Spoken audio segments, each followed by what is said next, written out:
Kita mulai untuk materinya sendiri ya, dari strategi pemasaran. Merancang produk atau jasa layanan dan program pemasaran.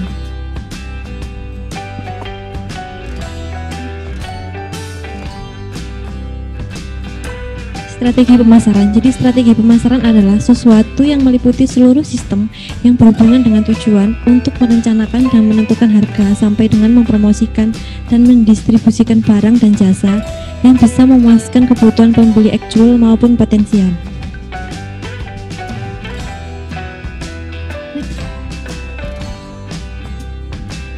Strategi pemasaran berorientasi menciptakan nilai tambah bagi pelanggan dan membangun hubungan relationship dengan pelanggan. Ada 8 bauran dari strategi pemasaran itu sendiri. Yang pertama adalah produk.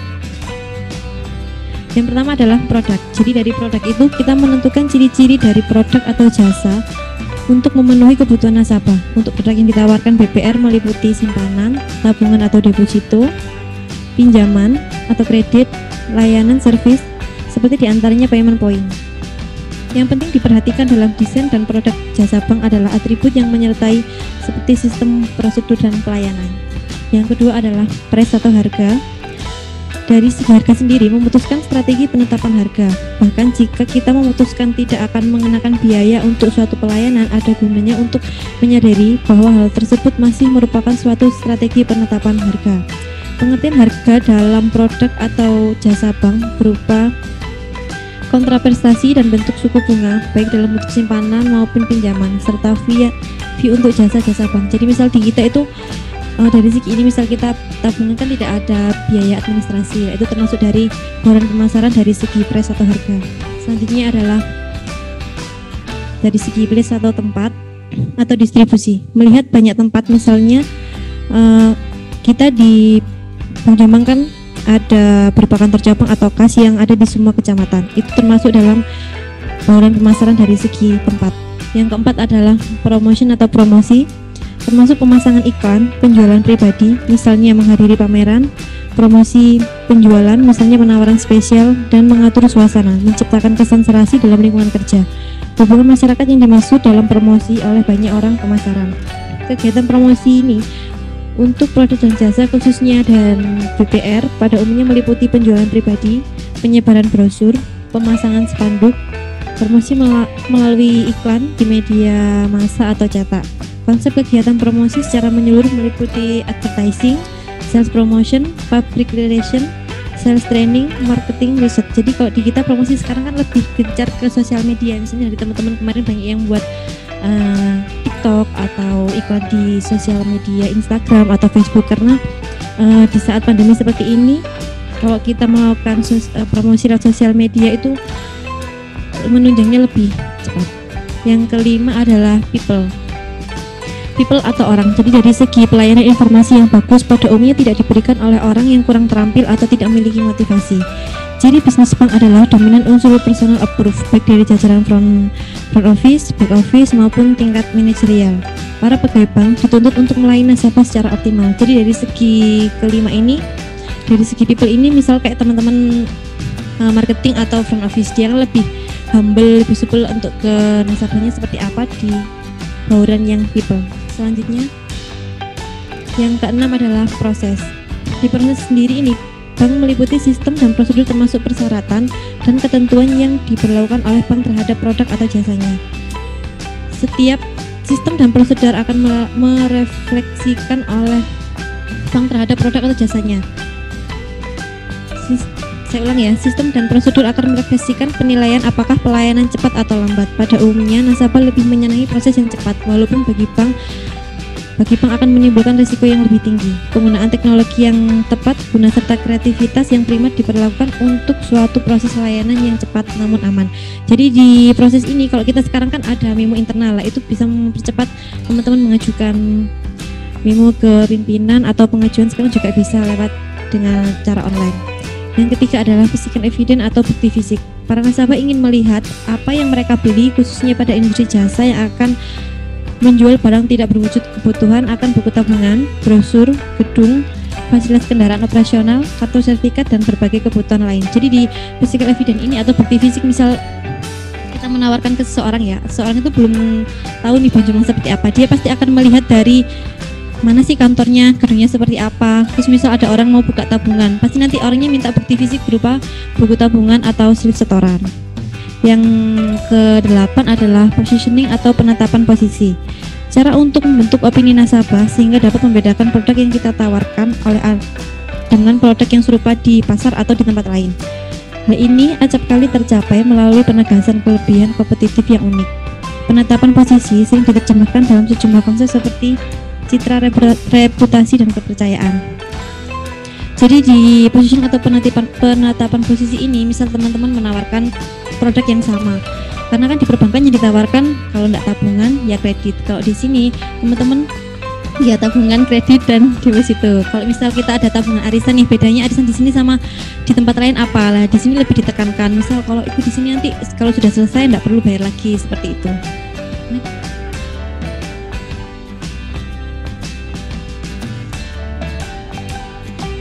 Yang selanjutnya adalah siklus hidup produk. Yang pertama adalah perkenalan atau introduction. Jadi dari perkenalan ini, periode pertumbuhan penjualan yang lambat saat produk diperkenalkan ke pasar. Selanjutnya adalah pertumbuhan. Kalau dari pertumbuhan ini, periode penerima pasar yang cepat dan peningkatan laba yang besar. Selanjutnya, kalau kematangan, periode penurunan pertumbuhan penjualan karena produk telah diterima oleh sebagian besar calon pembeli. Next, penurunan, periode saat penjualan menunjukkan arah yang menurun dan laba yang akan menipis. Di slide selanjutnya ini akan ada siklusnya ya, siklus hidup suatu produk. Jadi nanti dari perkenalan, pertumbuhan, kematangan, dan penurunan itu memang kalau di siklus penjualan barang itu pertama perkenalkan mesti naiknya. Nah, di siklus ini nanti awal mulai itu kita di pangsa pasar kan baru dikenal, jadi agak landai, nanti tumbuh, dan kematangan nanti di tingkat terakhir, baru nanti terakhir ada penurunan.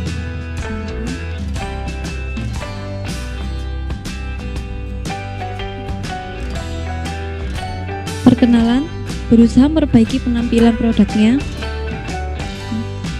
melakukan sell out atau penjualan secara habis-habisan. Jadi di metode perkenalan ini teman-teman berusaha memperbaiki produknya. Misal yang dulu pernah ada produk apa, penawarannya seperti apa, penjualannya seperti apa, nanti di metode awal atau perkenalan. Yang kedua adalah pertumbuhan. Di metode pertumbuhan ini berusaha terus mencari segmen baru atau menambah jumlah tenaga penjual. Selanjutnya selalu memperbaiki mutu produk. Yang ketiga, mempertimbangkan strategi menurun harga untuk periode harga yang sangat tinggi.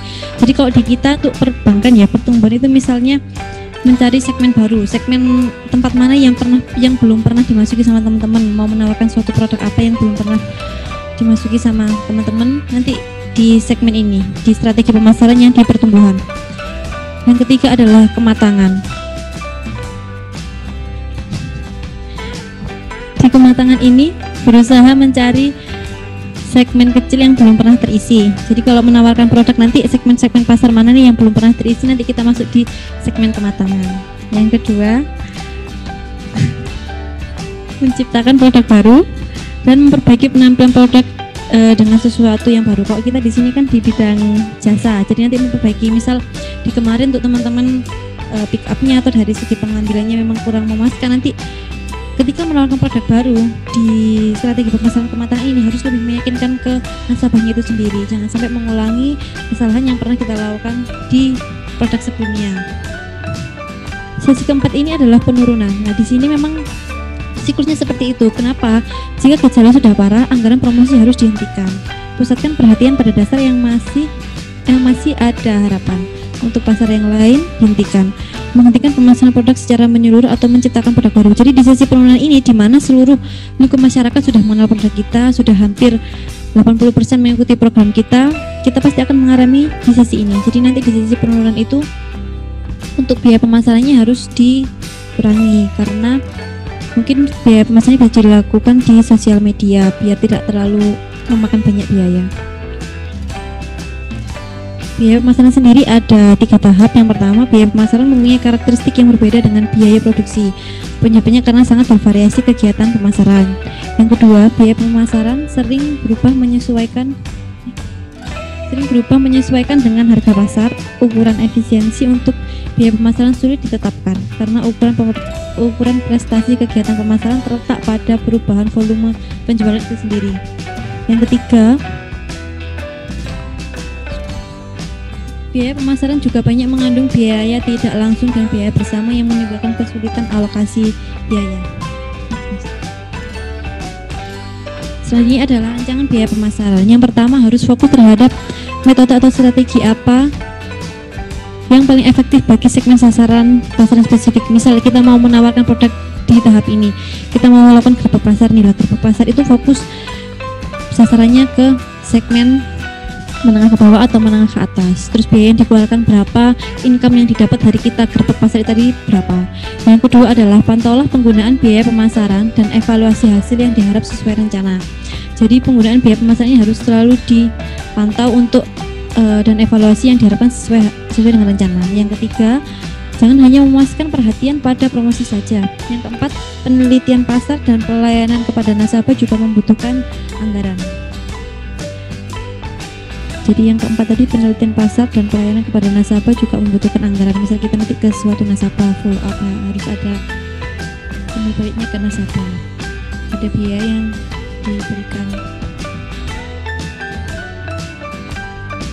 Selanjutnya, rancangan program pemasaran. Yang pertama, bentuklah tim pengembangan produk-produk baru. Yang kedua, lakukan penelitian pasar untuk pengembangan wilayah pemasaran. Yang ketiga, rancang dan implementasikan pemasangan iklan untuk mempromosikan citra bank berupa produk-produk bank. Yang keempat, rancanglah standar pelayanan nasabah dan latihlah para karyawan dalam pelaksanaannya. Yang kelima, telitilah kepergian pelanggan atau berhenti untuk memahami sebabnya sebagai titik awal pengerjaan program untuk mempertahankan pelanggan. Jadi di rancangan program pemasaran ini nanti teman-teman harus meneliti nih, sebelumnya nasabah ini tidak meneruskan program kita kenapa, tidak ikut sama program kita kenapa, nanti kita evaluasi dari situ. Selanjutnya adalah rancangan program pemasaran.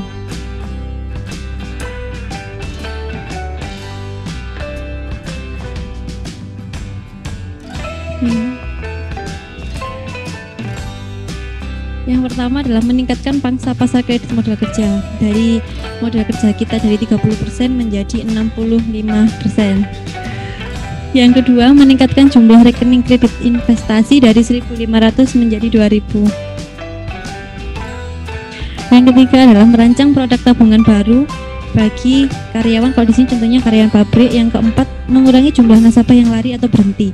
Jadi misalnya dulunya ada nasabah yang berhenti sekitar 25%, sekarang diusahakan tidak ada yang berhenti sama sekali. Selanjutnya adalah dokumentasi program pemasaran. Yang pertama, kita harus memperhatikan waktu pelaksanaan pemasaran. Yang kedua, seperti sekarang ini misalnya yang pertama ya, waktu pelaksanaan pemasaran. Jangan sampai nanti saat pandemi seperti ini terus ada acara yang mengundang banyak massa. Yang kedua, media yang dilakukan untuk pemasaran dilakukan. Yang ketiga, biaya yang dikeluarkan dalam program pemasaran. Yang keempat, evaluasi atas program pemasaran. Yang kelima, tindak lanjut dari program pemasaran itu sendiri.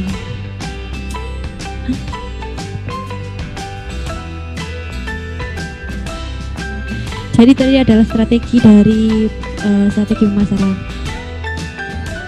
Saya mau memberikan contoh dari strategi pemasaran lain ya untuk teman-teman. Sekarang yang lagi booming adalah dari tanaman, karena saya kemarin melihat banyak sekali teman-teman yang harusnya sekarang, kalau dulu misal tanaman di depan rumah kita kan tidak ada harganya, malah sekarang harganya itu jadi mahal. Nah itu ada, sebelumnya ada ceritanya. Jadi misal sekarang contohnya adalah harga tanaman janda bolong tembus ratusan juta. Hati-hati, jangan-jangan ini adalah fenomena bubble ekonomi. Jadi bubble ekonomi itu seperti apa? Ingat nggak dulu sebelum tanaman janda bolong itu heboh pada tahun 2014 atau 2015 ada fenomena batu akik. Saat itu banyak sekali yang mengkoleksi batu akik sampai ada nama jenis-jenisnya. Bahkan harga batu akik pada saat itu sampai tembus harga miliaran rupiah. Memasuki 2016, pamor batu akik meredup dan para kolektor yang telat menjual saat harga tinggi hanya bisa gigit jari dan menjadikan batu akik sebagai koleksi. Sebelum batu akik, banyak fenomena serupa terjadi seperti ikan lohan pada 2004 sama 2005. Sampai tanaman gelombang cinta atau Athurium pada 2007 atau 2008. Istilah untuk bisnis yang booming tiba-tiba ini disebut juga sebagai monkey business. Kenapa? Karena dulunya ada cerita. Begini contoh yang populer terjadi pada saat monkey business. Ada orang kaya bersama asistennya ke desa yang terdapat banyak sekali monyet. Jadi di suatu desa itu banyak sekali monyet. Orang kaya ini bilang bagi siapa yang mendapatkan monyet akan dibeli seharga 50 per ekor. Warga memburu semua monyet yang di desa itu untuk menjual pada orang kaya tersebut. Hingga jumlah monyet liar tinggal sedikit. Jadi semuanya di desa itu banyak sekali atau terkenal dengan hewan ini ya. Setelah itu ada orang kaya yang datang membeli semua monyet di situ dengan harga 50.000 rupiah. Setelah itu orang kaya ini menawarkan harga monyet lebih tinggi karena di situ langka. Jadi sama orang kaya ini ditawar, kalau ada lagi saya beli dengan harga 100.000 per ekor. Akan tetapi warga sudah sangat sulit mencari monyet. Kemudian si orang kaya menawarkan dengan harga yang lebih tinggi, yaitu 500.000 rupiah per ekor. Sayangnya tetap kesulitan untuk mendapatkan monyet, hingga akhirnya si orang kaya itu pergi dan urusan di desa itu diserahkan kepada asistennya. Akhirnya asistennya itu menjual monyet yang ditangkap warga sebelumnya seharga 350.000 per ekor. Warga berpikir nih kan sebelumnya dijual 50.000, ditawar lagi 100.000 sampai monyet habis. Akhirnya si orang kaya itu pergi dan ada seorang asisten yang datang ke desa itu menjual monyet dengan harga 350.000. Namun setelah semua warga akhirnya membeli karena kan pikirannya gini, wah tak tuku ini 350, soalnya nanti orang kaya itu tadi menawar dengan harga 500.000. Namun setelah warga desa membeli seluruh monyet yang dikurung itu, sang asisten pun akhirnya pergi dan warga hanya bisa melihat monyet yang tidak bernilai lagi. Monkey bisnis ini banyak menjebak masyarakat karena melihat keuntungan yang fantastis dari barang yang tidak memiliki fungsi sama sekali. Masyarakat membeli barang itu semata-mata tergiur dari spekulasi harga yang sengaja dibuat oleh pasar. Skema monkey bisnis ini pun membuat harga suatu barang tiba-tiba naik seperti gelembung atau bubble yang besar. Nah, semakin besar gelembung itu akan semakin mudah pecah.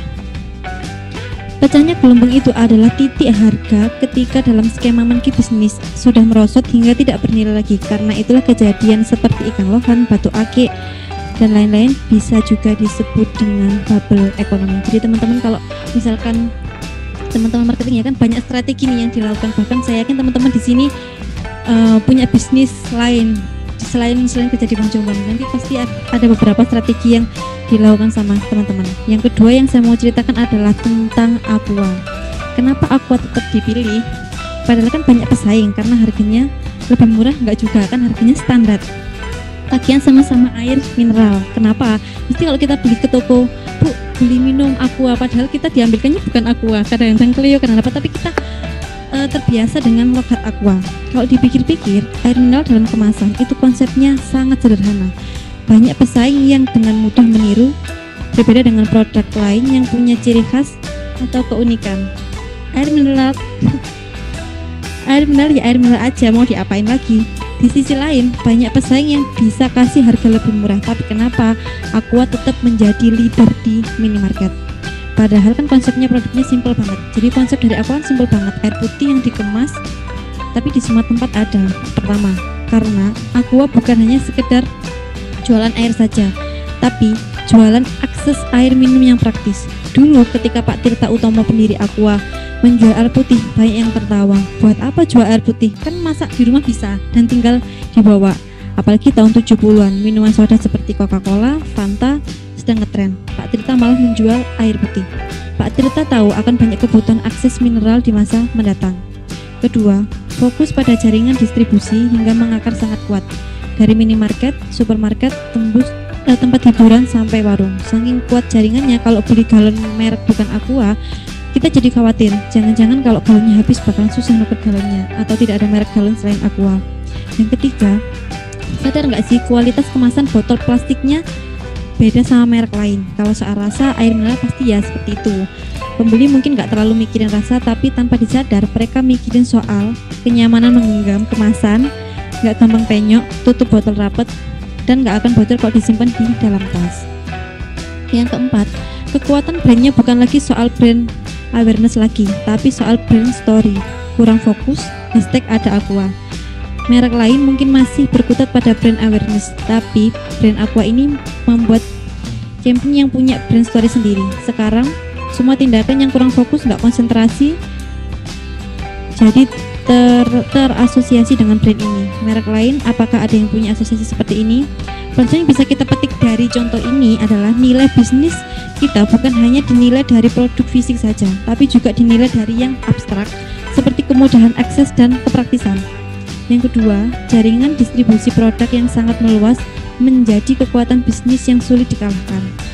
Yang ketiga, seringkali keputusan membeli konsumen dipicu oleh hal-hal emosional yang tidak bisa dikalahkan oleh alternatif dan lebih murah. Yang keempat,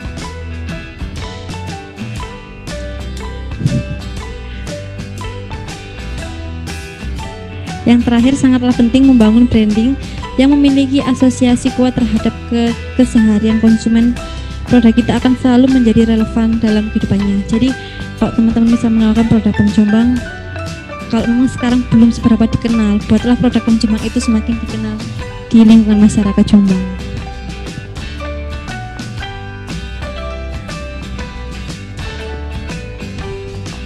Sekian presentasi dari saya. Ada yang ditanyakan dari teman-teman?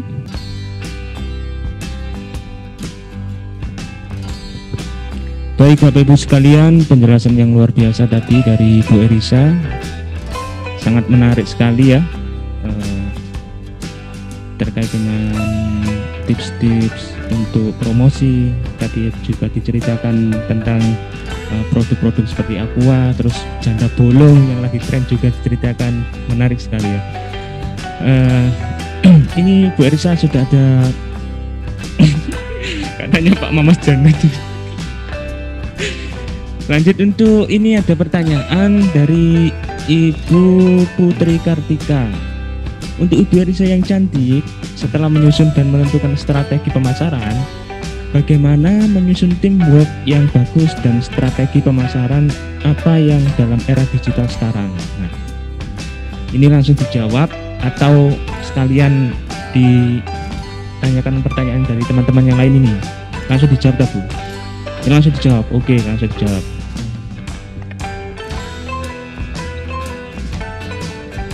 Terima kasih Mbak Putri atas pertanyaannya. Jadi ini sifatnya lebih ke sharing ya, karena kan nanti pasti banyak teman-teman juga yang ngasih masukan dari teman-teman marketing juga.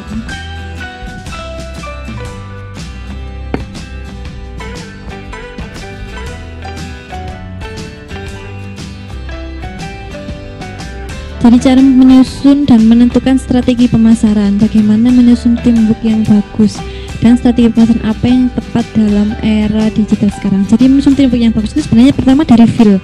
Kita harus, misal kita, kalau kita di sini kan dipilihkan ya kelompoknya, nanti misal dari tim banding atau tim marketing sama siapa-siapa.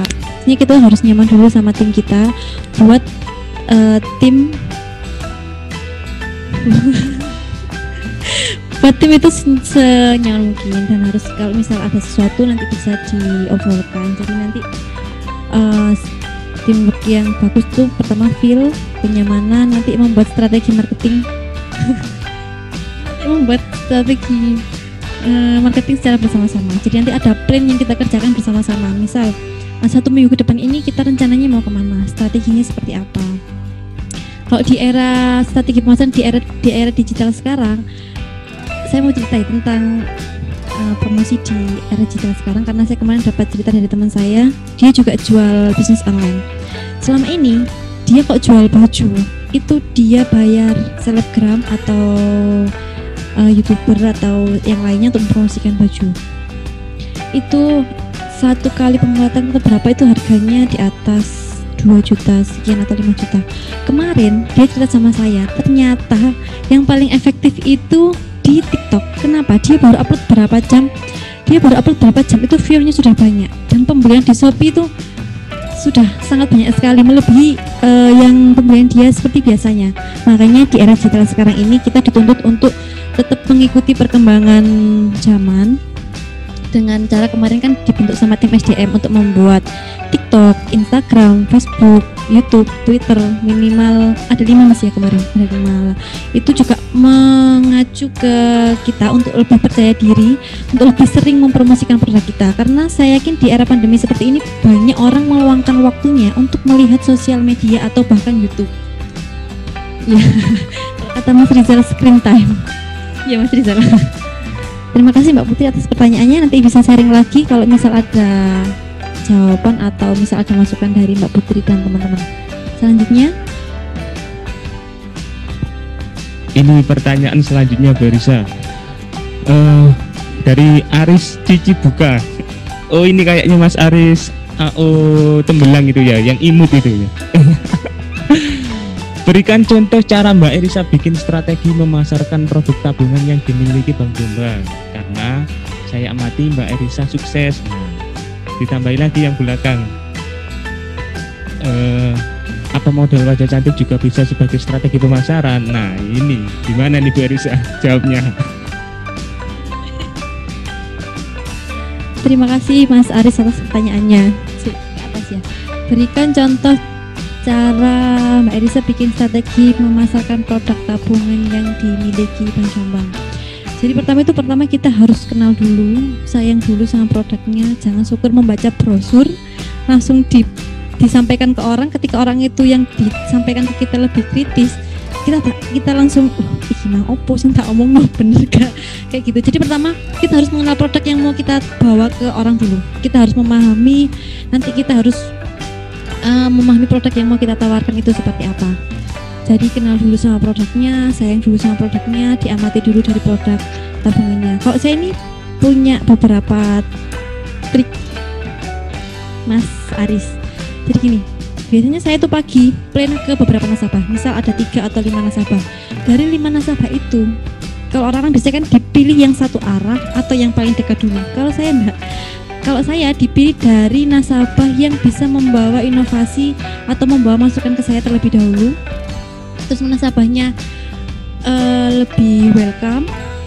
Nasabahnya sekiranya mau approve atau mau nerima produk kita. Jangan kita datang ke nasabah sing kae teko, nasabah wis ngremeng, wis gak cocok sama Bank Jombang ya. Walaupun nanti kita bisa merayu lagi, tapi kalau saya pilihnya seperti itu. Jadi pertama harus ke nasabah yang sekiranya dia approve sama kita, welcome sama kita. Nanti di situ mood kita terbawa. Syukur-syukur kalau ibu itu bisa ikut sama produk kita. Nanti selanjutnya pasti dia akan ke nasabah selanjutnya akan membawa mood kita seperti apa. Seperti itu. Dan harus dipahami benar tentang produk yang kita bawa ke nasabahnya. Apa modal wajah?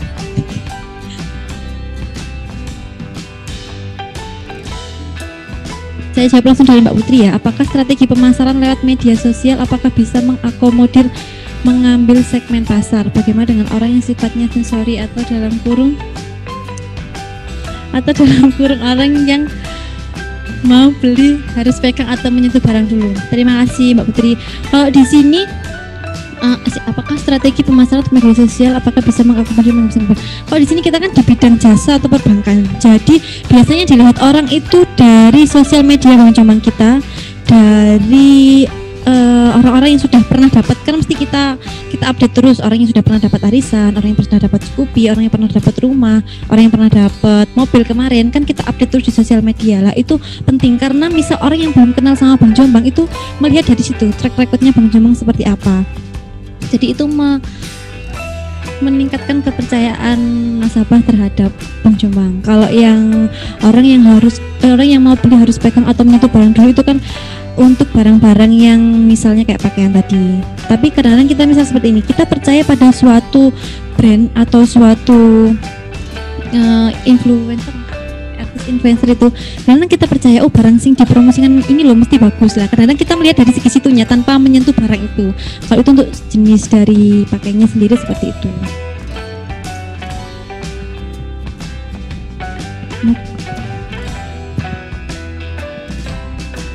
Terima kasih Mbak Putri pertanyaannya. Ya, sudah dijawab semuanya ya. Tadi terkait dengan pemasaran khususnya yang lewat media sosial, mulai IG, Facebook, Twitter, TikTok, YouTube, dan lain sebagainya. Nah, ini juga sangat penting sekali. Dan jangan lupa bagi teman-teman yang belum mengirimkan, silakan mengirimkan ya untuk tugas media sosialnya sampai tanggal 23. Oke? Ya. Barangkali ada yang mempertanyakan, silahkan. Pak Iwan Rahmat Agustiawan, monggo silahkan bertanya. Atau Ajis Gunawan, silakan Mas Ajis. Oke. Ya. Sudah teman-teman ya, ada yang ditanyakan lagi? Tidak ada kayaknya ya. Jadi tips yang terakhir, teman-teman harus yakin dan percaya. Jadi sebelum teman-teman berangkat menawarkan produk, teman-teman harus mempunyai feel, atau teman-teman ketika berangkat harus yakin nih pasti nanti goal menawarkan produknya. Jangan waktu ketika mau berangkat ikut ragu-ragu koyo eka miliki nama produk koyo eka iso goal gila. Itu nanti bakal terjadi seperti yang pelatihan kita kemarin tentang statement dari Mardiku itu kan, yang pertama harus yakin dan percaya. Mas Andi Eka mau tanya apa sebelum saya tutup?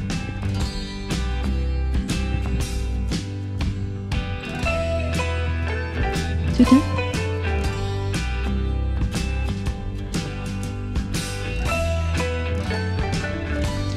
Bagaimana kita tahu kalau produk yang kita pasarkan itu berhasil? Terbangun kita ada backgroundnya setiap hari, ada perkembangan produknya setiap hari.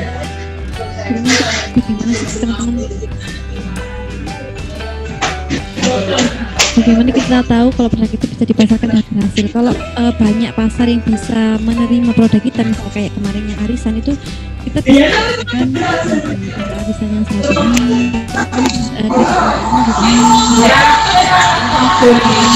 dan bisa dikatakan berhasil seperti itu. Jadi definisi berhasil sebenarnya, jadi definisi keberhasilan seseorang itu luas Mas ya. Yang penting apa Bu? Apa? Modal yakin apa saja yang kita penuhi, modal yakin saja.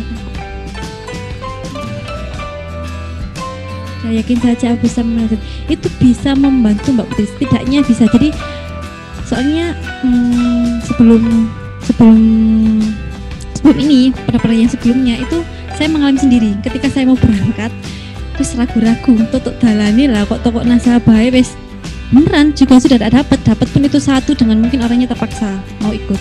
Tapi kalau saya berangkat ke nasabahnya sudah saya pilih ini yakin pasti seenggaknya bisa, itu mesti nyantol terus.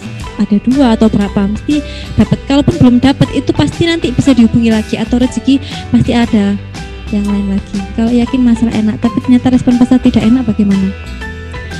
Jadi gini, memang benar tidak semua produk itu bisa kita jalankan dengan baik. Dulu juga pernah ada yang tidak berhasil Mas ya, waktu Gadai Mas banget pernah membuka.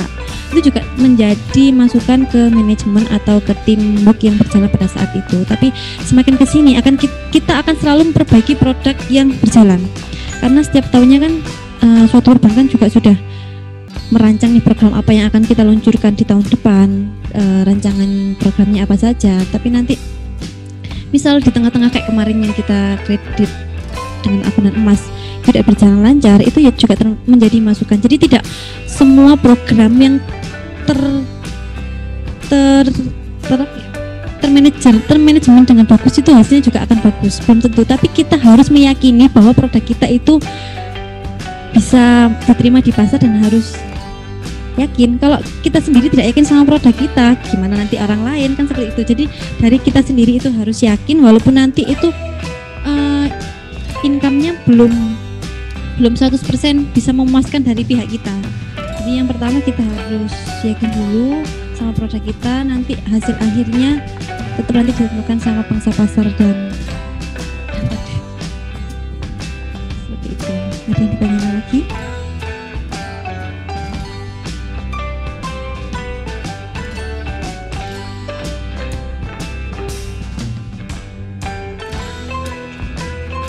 Bagaimana jika ketika ada calon pelanggan yang membandingkan dengan produk perusahaan lain, saya tidak mau dibanding-bandingkan. Iya Mas David, tidak dibanding-bandingkan, tenang saja. Kalau produk kita kan semua sama. Kalau saya tadi di awal kan bilang semua di jasa perbankan menawarkan kredit, tabungan, deposito juga menawarkan. Bagaimana kita mengambil hati. Jadi pertama dari feel, kedekatan kita sama nasabah kita itu sendiri seperti apa, dari bunga yang kita tawarkan, dari misal contoh dari arisan ya. Kalau di sini Bu, misal dengan ikut di Bank Jombang kan aman, ada track recordnya, ada yang sudah contoh pemenangnya kan juga sudah ada. Nanti gimana tinggal dari teman-teman marketing sendiri lebih meyakinkan ke ibu itu sendiri. Kalau itu di kita nanti kalau sudah selesai tidak perlu bayar lagi seperti itu. Kalau kredit memang kredit kan di bank lain juga ada. Nah, buktinya teman-teman juga masih banyak yang dapat nasabah kredit karena kan tergantung dari cara teman-teman menawarkan, dari feel teman-teman sendiri sama nasabahnya. Seperti itu.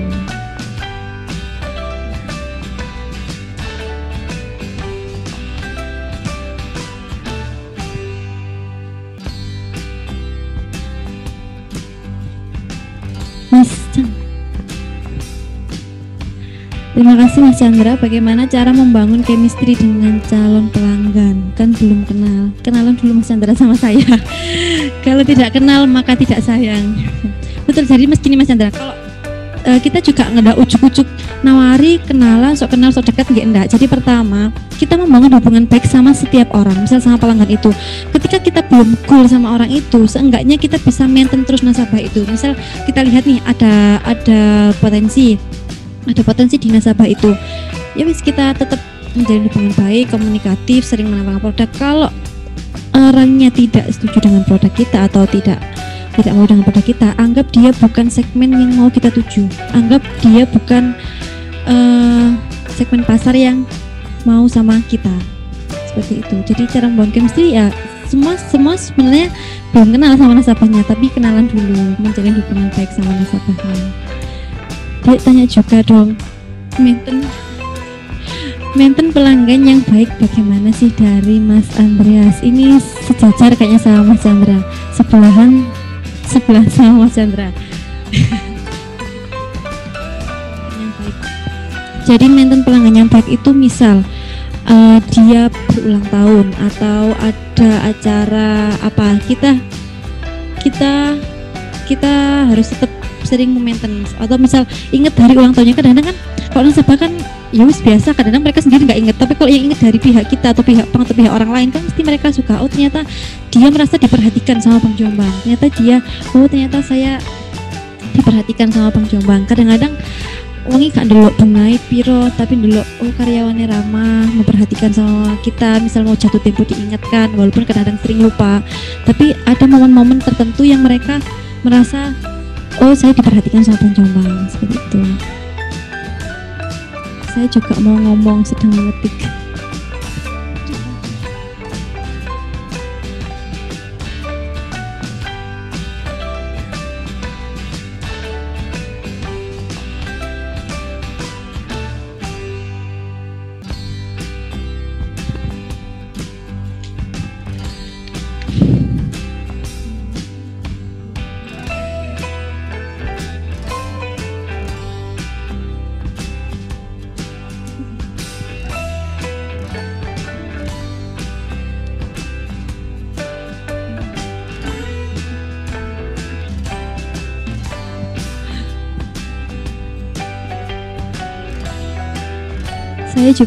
Saya jadi mau ngomong gimana sih biar kami sama marketing tidak rebutan nasabah, kan produknya sama.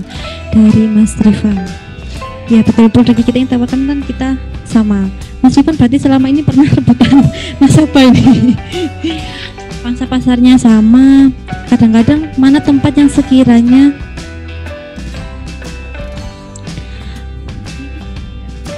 tidak rebutan nasabah kan perannya sama.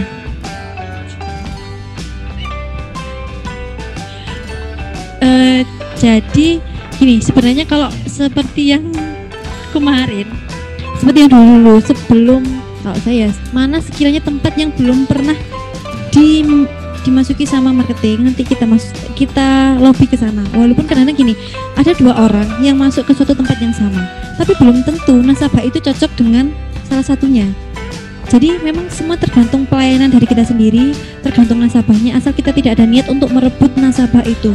Kecuali sudah tahu ya dikerjakan sama temannya, wis disurvei, jadi serobot ayo nemen. Kalau memang sama-sama tidak tahu, sama-sama mencari, nanti yang milih kan nasabahnya itu sendiri. Yang penting kita menjual barangnya sama, misal kredit bunganya sama, potongannya sama, kemudahannya sama, prosesnya cepatnya sama. Kadang-kadang ada yang satu lama, yang satu lambat, mengakibatkan nasabah memilih yang satu.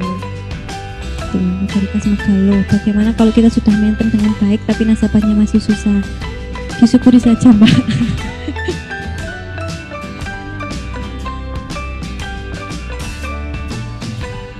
Nasabahnya masih susah, jadi manusia berhak untuk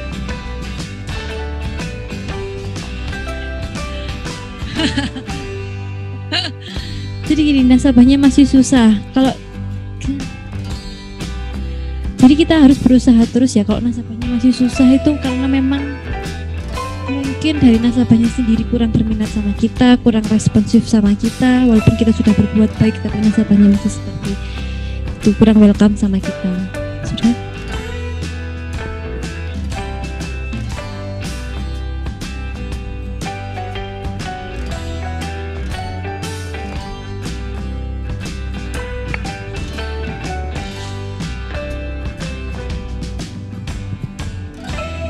Baik Bapak Ibu sekalian, saya rasa tadi pertanyaannya hampir sama ya, dan sudah dijawab sama Bu Erisa. Baik Bapak Ibu sekalian, itulah tadi presentasi dari Ibu Erisa Firdana. Semoga apa yang disampaikan tadi dapat bermanfaat bagi kita semua. Oke. Terima kasih teman-teman. Terakhir yang mau saya sampaikan, jika ada kata-kata yang melukai hati teman-teman, menunduklah dan biarkan ia melewatimu. Jangan dimasukkan ke hati agar tidak lelah hatimu. Terima kasih. Assalamualaikum warahmatullahi wabarakatuh. Terima kasih semuanya. Sampai jumpa kembali di pertemuan-pertemuan selanjutnya. Semoga teman-teman semuanya selalu diberikan sehat jiwanya, sehat badannya, dan semoga usahanya juga lancar. Amin, amin. Allahumma amin.